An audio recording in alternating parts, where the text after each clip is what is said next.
अच्छा संजय, जी सर। तुम बात कर रहे हो बहुत केयरफुली। सर क्या ऑब्जर्वेशन है?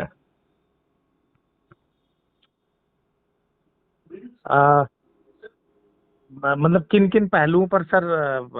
अपराध मुक्त भारत का महापरिवर्तन मॉडल 2024 में इस देश में क्रांतिकारी परिवर्तन लाएगा। एक सर लहर सर और आंधी पैदा होगी जिसमें माननीय प्रधानमंत्री नरेंद्र मोदी और अमित शाह समेत सभी राजनीतिक पार्टियों के सभी राजनेता, जो दो दो तीन तीन चार चार पांच पांच बार के विधायक, सांसद, मंत्री और मुख्यमंत्री हैं, जो चुनाव लड़ना, जीतना और मंत्री मुख्यमंत्री बनना अपनी बापौती समझते हैं और अपने बाद अपने बच्चों की भी बापौती समझते हैं, ऐसे सभी जो है लोग जो है पराजित होंगे, वो भी उभरते हुए चंद्रगुप्तों के, जिसके आज चेहरे भी स्पष्ट नहीं है। क्या कहना है आपको इस बारे में? आ, अब चूंकि सर ये निहायती जो है, चूंकि हम लोग तो अभी इन सर्विस में है सर, तो इन इन चीजों पर डायरेक्ट कमेंट करना तो हमारे लिए बहुत उचित नहीं है सर। लेकिन नहीं नहीं नहीं नहीं नहीं नहीं, ये तो जो है बेसिकली इन सर्विस और एक्स सर्विस का कोई लेना देना नहीं है इससे, क्योंकि ये सर्विस से रिलेटेड मैटर ही नहीं है। ये तो देशभक्ति से रिलेटेड मैटर है। हाँ, नहीं अपराध नहीं, मुक्त भारत, बिल्कुल ये बिल्कुल हर सर। किसी की, भ्रष्टाचार मुक्त भारत हर भारतीय की सोच, चिंतन और उसका कर्तव्य भी है। इसमें कहीं पे भी किसी कंडक्ट रूल का वायलेशन नहीं है। और चूंकि ये तो दुष्टता देखिए, कंडक्ट रूल है कौन से? जो जो जो ना चंद जो है अंग्रेजों के द्वारा इस देश का शोषण करने के लिए बनाए गए थे और पूरे देश को कठपुतली बनाया गया था, वही कंडक्ट रूल है। लेकिन क्राइम फ्री भारत मिशन के 21 लक्ष्य कहीं भी कंडक्ट रूल का वायलेशन नहीं करते। ये तो नहीं, ये तो मैं ये सब। तो देशभक्ति का उत्कृष्ट उदाहरण है। जी जी। ये बात आप मानते हैं कि नहीं? नहीं, चूंकि थोड़ा सा मेरे लिए क्या है सर कि चूंकि कहीं ना कहीं मसौदा जो है पॉलिटिकल है सर, तो पॉलिटिकल चीजों ये में ये जैसे मेरे बिल्कुल लेवल पे पॉलिटिकल मेरे नहीं है। ये मेरे बिल्कुल, लेवल पे एक एक मिनट, कटाक्ष करना एक सर। मिनट, ये बिल्कुल पॉलिटिकल नहीं है। और चूंकि हम लोग ये सर। सुनो, मेरी बात ध्यान से सुनो। ये पॉलिटिकल नहीं है, ये राजनीति नहीं है, राष्ट्रनीति है। ये राजनीति नहीं है, राष्ट्रनीति नहीं है। और जो उभरते हुए चंद्रगुप्त होंगे वो राजनेता नहीं कहलाएंगे, वो राष्ट्रनेता कहलाएंगे, जिनके चिंतन में, सोच में हर जगह राष्ट्रहित और राष्ट्र धर्म सर्वोपरि होगा। नहीं सर, मैं आपसे वैसे भी बात करना चाह रहा था। मैं थोड़ा सा मैं ये बताना चाह रहा था सर कि आपके इस जो है ना व्यवस्था में और प्रखरता है, मैं जब सुनता हूँ तो मुझे भी बड़ा अच्छा लगता है। लेकिन जैसे मैं ये मेरा व्यक्तिगत ये मानना है कि जैसे 100 चीजें अलग अलग अलग अलग कॉम्प्लिकेटेड है। नेचुरली कंट्री अपने फर्स्ट फेज में है सर, आज़ादी के अभी तो मतलब शुरुआती दौर में है सर। मतलब हार्डली अभी अगर आप ईमानदारी से कहें तो सर मुश्किल से 20 से 25 साल ही जो एक्चुअल में जो चलने वाला दौर देश को आया, वो लास्ट 20 ईयर्स, 25 या 30 अभी ईयर्स भी से ही नहीं चल आया रहा है। है। किस चलने हाँ, वाले दौर की बात कर रहे हो? मतलब आपके जैसे ऊपर, जैसे जस्ट ए मिनट, आपके जी। ऊपर वही गुलामों के नियम थोपे हुए हैं जो अंग्रेजों ने 1857 की क्रांति के बाद भारतीयों को कुचलने के लिए, क्रश करने के लिए, शोषण करने के लिए बनाए थे। हाँ, नेचुरली नेचुरली सर, मैं अच्छा, जो इससे। प्रशासनिक व्यवस्था थी वो वही प्रशासनिक व्यवस्था है जो मुट्ठी भर अंग्रेज पूरे देश को शोषित करते थे। और जी और आप किन राजनेताओं की बात कर रहे हैं? वो राजनेता जिन्होंने एक ऐसी जो है घटिया संविधान के विरुद्ध एक पार्टी सिस्टम लेके आए हैं, वो संविधान का हिस्सा नहीं है। संविधान में आपके कहीं पार्टी शब्द का उल्लेख नहीं है। और वो इतना घृणित है कि ये बताइए, आपका चुना हुआ रिप्रेजेंटेटिव आपको रिप्रेजेंट ही नहीं कर रहा है। वो पार्टी लाइन से एक लाइन दाएं बाएं बोलेगा तो उसकी मेंबरशिप चली जाएगी। इन्होंने इतना घटिया पार्टी भी बनाया है। पार्टी तंत्र ने प्रजातंत्र की हत्या कर दी है। भारत में कोई प्रजातंत्र नहीं है, ये पार्टी तंत्र है। और प्रजातंत्र उसमें लुप्त हो गया है, छिप गया है। प्रजातंत्र कहीं दिखाई नहीं देता है। मैं बहुत समय से प्रजातंत्र को खोज रहा हूं, मुझे प्रजातंत्र मिल ही नहीं रहा है। नहीं नहीं है सर। मैं मेरा मेरा तो बस इतना सर, आप अनुभवी हैं सर, इतने सर इतने मुख्य मुख्य पदों पर और ओहदे पर रहते हुए सर आपने काम किया है। मैं तो बस और इतना नहीं, लेकिन आपने ये भी देखा है कि उसमें हमारी बुलंदी में कभी कोई कमी नहीं रही है। नहीं, एकदम नहीं, इसीलिए इसीलिए चूंकि मैं सर जितना नजदीक से, और आपको मैं अपना पथ प्रदर्शक मानता हूँ, जितना नजदीक से मैंने आपकी एनर्जी को महसूस किया है, वो मतलब मेरे लिए एक, और कई मामलों में आप मेरे लिए हमेशा गाइड होते हैं सर। आपको ही देख के कई बार मुझे भी लगता है कि नहीं यार, जब इस ढंग से आदमी कर सकता है, इस उम्र में कर सकता है और इतना एनर्जी के साथ कर सकता है, तो फिर हमें भी कुछ करना चाहिए। मैं तो बस इतना इतना कहूंगा सर कि जैसे ये जो आपका प्रयास है, ये बिल्कुल, इसमें कोई दो राय नहीं कि बहुत बेहतर प्रयास है। आज की परिस्थितियों के हिसाब से थोड़ा सा, जैसे जब मैं पूरा उसको जो देखता हूँ, मैंने कई बार पढ़ा, कई बार समझने की कोशिश करी, तो बस आग्रह मेरा ये है सर, चूंकि मैं बहुत ज्यादा कमेंट करने की स्थिति में नहीं हूँ, क्योंकि मैं भाई भारत सरकार का भी कर्मचारी हूँ, उसके अधीन हूँ, उनके नियम वो को पालन करना मेरा मतलब भाव भी है। लेकिन मैं सर ये चाहूंगा कि सर जैसे बहुत छोटे छोटे मुद्दे हैं, जैसे कुछ कुछ मुद्दों को हिट किया जाए सर। जैसे हम लोग क्या हो रहा है ना, जैसे अब जैसे अगर मैं इसका मेंबर होता, या मैं आपके साथ बिल्कुल कंधे से कंधा मिलाकर चल रहा होता सर, तो मैं पहले कोशिश करता कि ऐसे 4-6 मुद्दे जिन पे मैं स्ट्राइक करूं और उनको आगे लेकर बढ़ूं। अभी वो वैसे मुद्दे क्या है सर, देखो जैसे सपोज की। देखो देखो, मैं आपकी बेटे बात काटता हूँ। सर मैं बताओ आपकी सर। बात एक काटूंगा कि इस दुष्ट सिस्टम में आप किसी भी मुद्दे को हिट करने की स्थिति में नहीं है, क्योंकि इन्हीं मोटी खाल के लोगों से आपको अनुग्रह करना पड़ेगा, इन्हीं को प्रस्ताव रखना पड़ेगा, इन्हीं को नियम कानून और उसके कुछ वो बनाना होंगे, जो ये दुष्ट कहीं नहीं बनाएंगे। ये इतने दुष्ट हैं कि इन्होंने 800 से ज्यादा किसान मारे गए। भला हो उत्तर प्रदेश के चुनाव का, नहीं तो आपको क्या लगता है कि वो जो है किसानों के जो 3 अधिनियम है वो वापस होते?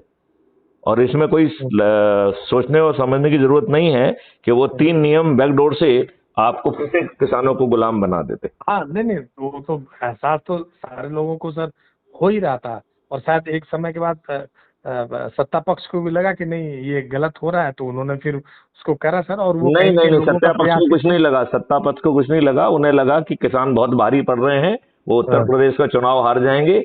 यदि उत्तर प्रदेश का चुनाव नहीं होता तो ये मोटी खाल के लोग कुछ नहीं हाँ, करते। नहीं होता। उत्तर लेकिन प्रदेश का चुनाव का भला हो कि वो सामने आ गया और उसने किसानों का भला कर दिया, देश का भला कर दिया। नहीं तो ये जो है ना, बैकडोर सामने से सुंदर सुंदर दिखने वाली चीजें बैकडोर से किसानों को जो है गुलाम बना देती। Sir sir sir. तो ये बात तो है। चलो, तो जो है मुझे आपका मैसेज मिला था, तो जी जी जी। मैंने कहा कि बात की जाए आपसे। नहीं नहीं और सर, अच्छा है सर। मैं थोड़ा सा जैसे इसमें पर्सनलाइज होता हूँ सर। मैं आप सर बहुत ऑर्गेनाइजेशन को भी जानते हैं सर। मैं थोड़ा सा आपके जो संगठन की विचारधारा है उससे, उसी को मतलब कहीं न कहीं एक कदम थोड़ा लेफ्ट राइट करके बात करूंगा सर। जैसे अब हम ही लोग हैं सर, तो थोड़ा सा कहीं न कहीं आपका इसमें रोल मैं चाहूंगा सर, कि जैसे हम लोग सपोज कि और इससे इससे होगा क्या कि जैसे सीआरपीएफ जैसे ऑर्गेनाइजेशन जो लगभग लगभग जिसके 3.5 लाख लोग वर्किंग हैं और 1.5 लाख लोग रिटायरमेंट हैं, तो कहीं न कहीं थोड़ा सा सर हमारी बात को भी आप कहीं इंक्लूड करें, तो एक बड़ा तबका सर आपके समर्थन में मतलब हमेशा भाव के साथ अच्छा, रहेगा सर, क्योंकि आप जो है ना उन विषयों को बताओ जो आपको लगता है कि इसमें इंक्लूड होना चाहिए। एक तो सर जैसे अगर आप बात करें सर सीएपीएफ की, तो जैसे कहीं न कहीं जैसे एनपीएस में सारे लोग हैं और काम वही कर रहे हैं। सुकमा में, जैसे मैं अभी सुकमा में हूँ सर, सुकमा मतलब हाईली नक्सल बेल्ट है। काम मैं सारा कर रहा हूँ, सब कुछ कर रहा हूँ, और जीवन रिस्क पर रख के हजारों किलोमीटर दूर, घर से दूर जो है, टीन सेट में रह रहा हूँ, टीन के छप्पर में, कि मैं अगर आपको या अपने किसी रिश्तेदार को भी लाना चाहूँ तो जिंदगी में नहीं ला सकता। मैं अपने बच्चों से दूर हूँ, सब कुछ से दूर हूँ, परिवार से दूर हूँ, और एक ऐसे जहाँ नेटवर्क भी नहीं है, जहाँ खाने को आप ढंग से चाह के भी मतलब आप अपने भोजन नहीं आप कर सकते हैं, ऐसे इलाके में। और कब मेरे पैर के नीचे कौन सी आईडी फटेगी वो पता नहीं, फिर भी आदमी यहाँ काम कर रहा है और उसको पेंशन नहीं। तो कहीं न कहीं जैसे मोटिवेशन नहीं है सर। जैसे पेंशन अपने आप एक मोटिवेशन है। जो भी पुराने लोग हैं सर, आपको भी कहीं न कहीं, आप भी रिटायर हुए तो आपको भी एक पेंशन मिलता है, तो एक ताकत मिलती है, एनर्जी मिलती है। बुजुर्ग एक एक समय, या फिर सेवा का आप एक। 2004 के बाद सेवा में आए हैं? हाँ, हम जी सर, जी सर, 2004 में ही आए, लेकिन क्योंकि हम लोगों को सर वो एनपीएस में डाल दिया गया सर, जो है एनपीएफ में मतलब? मतलब मतलब वही जो अभी न्यू पेंशन स्कीम है सर जो है, अच्छा, ओके ओके उसको, ओके। हाँ, एनपीएस जो न्यू चलिए पेंशन मैं स्कीम है। आपको घोषणा करता हूं कि जी भारत में हर व्यक्ति को पेंशन मिलेगी, और जी। भारत में हर व्यक्ति को इतना पैसा मिलेगा जो आज से 5 गुने से ज्यादा होगा। तो सर ये एक मुद्दा है जिसमें कि कम से कम वो लोग शामिल हैं जो डायरेक्टली सर देश एक हित चीज में मैं कार्य आपको कर रहे हैं। एक चीज मैं आपको और बता दूं, जी आपको इतने रेवेन्यू मिलेंगे, एवेन्यूज मिलेंगे कि जो आप पेंशन पा रहे हैं उससे अधिक आपकी रेवेन्यू स्ट्रीम बनेगी। सर। लेकिन किसी कारण से किसी व्यक्ति को रेवेन्यू स्ट्रीम वो अपने इनएक्टिविटी के कारण नहीं पा रहा है, तो उसे पेंशन तो मिलेगी ही मिलेगी। सर चलिए ऐसे आप मेरी घोषणा मान लीजिए। सर एक तो ये हो गया सर, जैसे हाँ। जो खास करके अच्छा, दूसरा सर, अगर आप जैसे इससे है क्या सर, छोटी छोटी चीजें हैं, लेकिन जैसे कई बार मैं देखता हूँ कि लाखों लोग प्रभावित और इरिटेट होते हैं। जैसे हमारा ही आप देख नहीं लें सर। देखो, मैं संजय अपना व्यू बता दूं, जी आपकी जी पेंशन क्यों बंद हुई है। जी। आपकी पेंशन मैथिली शरण गुप्त जी के कारण बंद हुई है। ये जो कुछ लोग ऐसे लोग होते हैं जिनकी रीढ़ की हड्डी झुकने के लिए तैयार नहीं होती है, और वो जो है लोगों को पेट दर्द पैदा करते हैं, लिहाजा यदि आपकी पेंशन बंद कर दी जाए तो आपकी रीढ़ की हड्डी झुक जाएगी।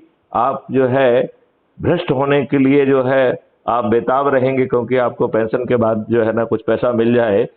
तो मेरे ख्याल से लोगों को भ्रष्ट बनाने के लिए, लोगों को जो है वो कहीं उनमें स्वाभिमान ना रहे, देशभक्ति ना रहे, ये एक घटिया सोची समझी राजनीतिक साठगांठ है जिसके तहत ये किया गया।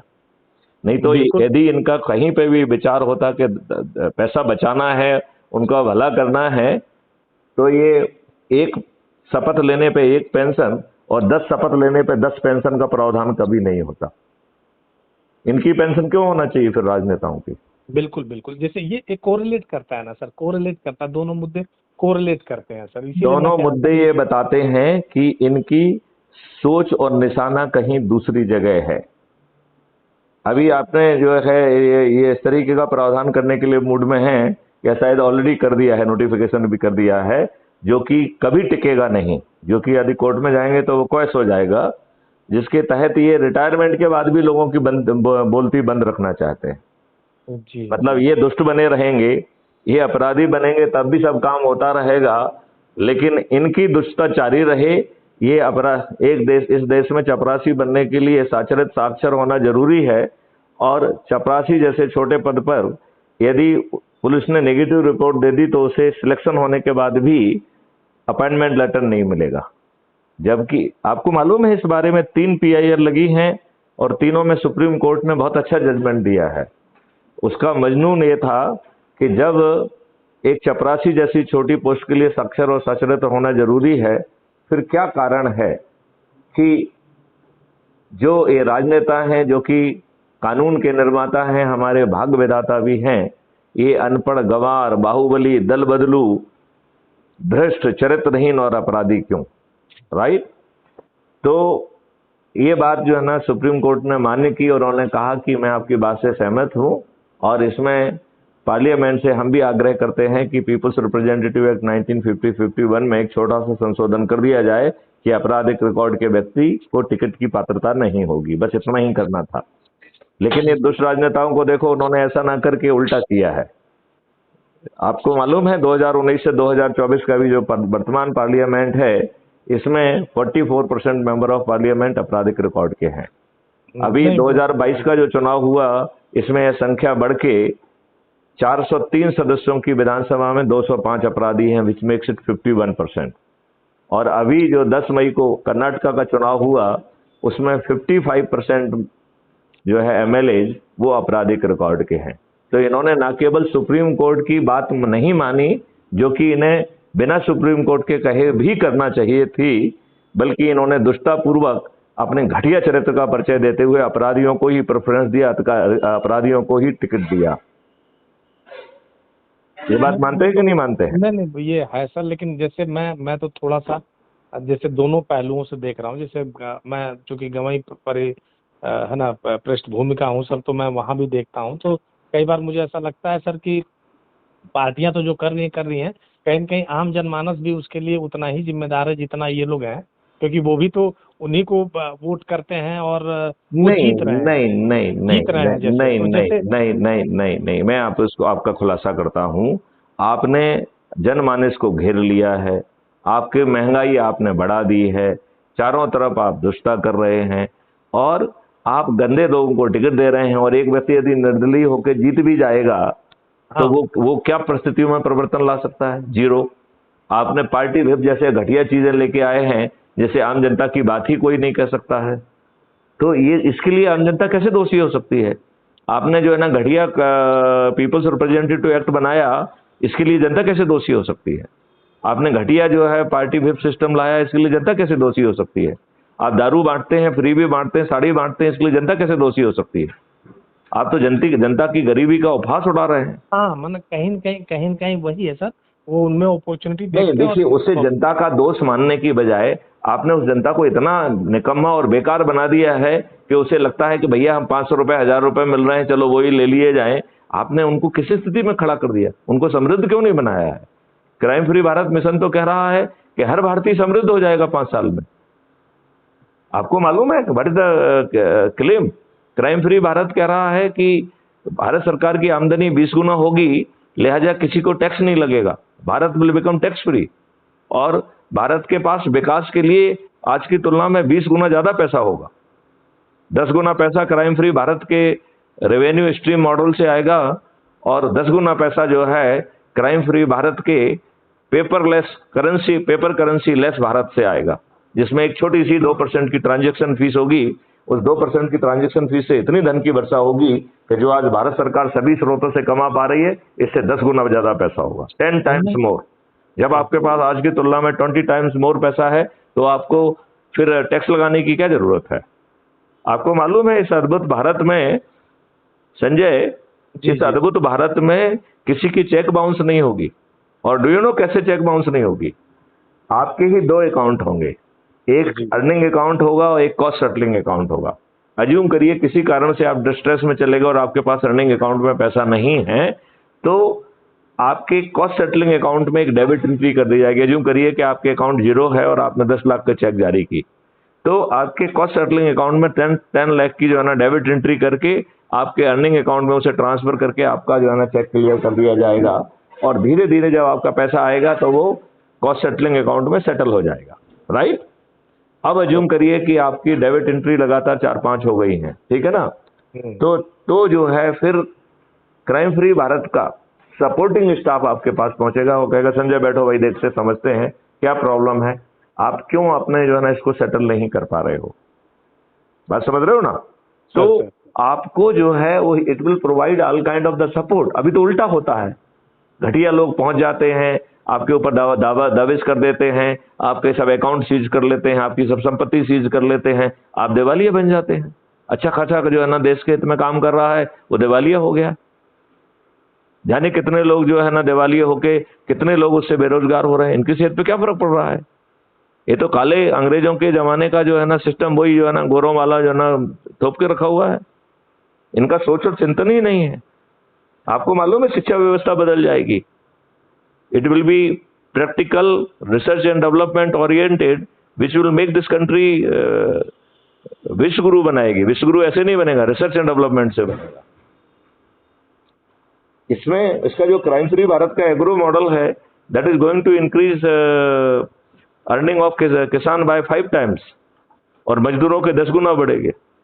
आपको मालूम है भारत में 5 साल में कोई स्लम एरिया में नहीं रहेगा, और कोई पीएम आवास योजना नहीं होगी, कोई फ्री भी नहीं होगी, उसके ही कॉस्ट सेटलिंग अकाउंट से जो ना उसका घर बन जाएगा, और 5-7 साल में, 8 साल में, 10 साल में उसका धीमे से पेमेंट भी हो जाएगा, और वो स्वाभिमान से और अच्छा जी पाएगा। आपको मालूम है what is the minimum purchasing power of the ए मजदूर? 50,000 रुपीज पर मंथ। वो 25,000 कमाएगा और उसको 50% डिस्काउंट हर चीज में मिलेगा, सो उसकी purchasing power will be 50,000 rupees per month. कोई सर इसमें मेरा ये थोड़ा सा सबमिशन था सर कि किसी पर्टिकुलर इलाके को, पैच को सर जो है आइडेंटिफाई किया जाए, और आइडेंटिफाई करके वहाँ थोड़ा सा ये आप बिल्कुल नहीं कर पाओगे। क्यों? क्योंकि ये दुष्ट राजनेता का नियम कानून के तहत तो कुछ भी संभव नहीं है। बात समझ रहे हो ना? जैसे इसमें जो है ना कुछ रहस्यमय चीज है ही नहीं है। तो जब इन दुष्टों को जो है ना राइट थ्रू जो है ना पराजित करके व्यवस्था बदल दीजिए ना, क्या प्रॉब्लम है उसमें? हाँ जी आप पैच में तब कर पाओगे ना जब ये दुष्ट राजनेता आपको करने देंगे, जब वो नियम कानून बनाएंगे, जब वो आपको इकोसिस्टम प्रोवाइड करेंगे। क्यों करेंगे? वो तो अपने खाने पीने के लिए है। आज आपको जो इंटरनेशनल एयरपोर्ट और इंटरनेशनल जो है ना हवाई जहाज और फलाने सब चीजें दिख रही हैं, आपको मालूम है क्यों दिख रही हैं? यदि 10,000 करोड़ का प्रोजेक्ट होगा और 20% कट मिलेगा तो 2,000 करोड़ रुपए मिलेगा, इसलिए हो रहा है। यदि वो 100 करोड़ का होगा तो जो है ना 2 करोड़ ही मिलेंगे, 20 करोड़ ही मिलेंगे। नहीं, नेचुरली मैं इस बात से सहमत हूँ सर। जैसे हालांकि जैसे गांव में रोड बड़े बदतर स्थिति में है और 6 लेन बन रहा है और उस पर टैक्स भी लग रहा है। उस 6 लेन पे एक आम जनता कितना ट्रैवलिंग कर रही है और कितना उसका यूज कर रही है, ये आप और हम दोनों लोग जानते हैं। अगर उसको डाटा को खंगाला जाए तो वो जो अगर 30,000 करोड़ का कोई रोड बन रहा है तो नेचुरली इसलिए बन रहा है। ये सब कहीं ना कहीं जो थोड़ा सा प्रबुद्ध तबका है वो जानता है, इस बात को महसूस करता है कि वो पर्टिकुलर XYZ कंपनी को दे दिया गया और उन्होंने एक पर्टिकुलर अमाउंट अपना, तो कहीं ना कहीं हमको अलग अलग और वो फ्लो बैक होके नहीं राजनेताओं में आ रहा है एनोनिमस डोनेशन के माध्यम से। लेकिन अब ये बताइए, ये कोई बहुत बड़ी दुष्टता नहीं है कि आप एनोनिमस पॉलिटिकल डोनेशन लेके आए हैं? मेरे हिसाब से तो ये शुद्ध दुष्टता है। चलिए इस बात को अब यहीं पे अपन रोकते हैं। अगली बात अगली बार करेंगे, ठीक है? जी। तब तक चिंतन करिए, सोच करिए। नहीं, पक्का सर। मैं आपसे मतलब इसको बेहतर करने के कुछ उपाय